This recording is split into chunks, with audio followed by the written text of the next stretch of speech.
Na kama vile kinara wetu wamesema na vile wahubiri wamesema, kama umechoka na chama ambacho kilikupeleka bugeni, rudi kwa raia, tufanye by election. Kama unajiamini, rudi kwa raia. Lakini na siasa bugeni, hiyo ni mambo ambayo haiwezi ikaeleweka.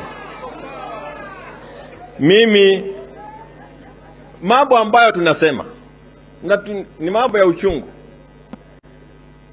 Watu wanashikana wanaenda kuiba kodoo.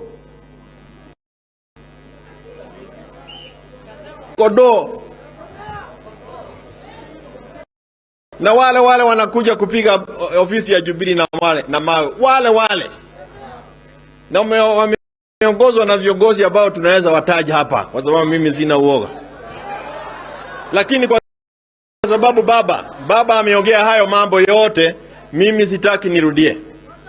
Nataka kusema ni shukrani kubwa sana kwa sababu kama Azimio vile tumeshikana na kusema ya kwamba multi-party democracy must be respected, that is the minimum. Bila multi-party wananchi hawana lao, their voice will be lost. Na ni kweli kula ambazo zilipigwa baba na mama hapa, 8.1 million votes, 8.1 million votes.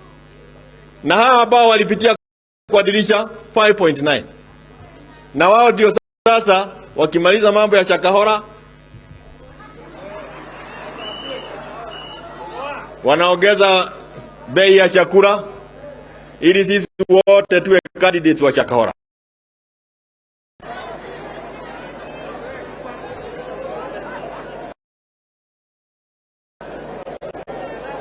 Mimi nataka nimalizie na kusema hivi.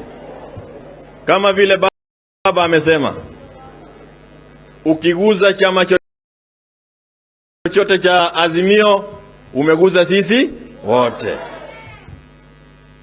Ukiguza Maina Jenga, umeguza sisi wote. Tusiposimama pamoja kama Wakenya, hii serikali ya kiimla itawamaliza Wakenya. Na baba yuko hapa, anatuongoza, tumesikia msemo wake. Na mimi nakubaliana, kama hawatutaki shares ni zao, we go for self determination. Tuigie ndege hapa na barua tupeleke New York, tuseme sasa wacha tuwe na Kenya mbili, United Kenya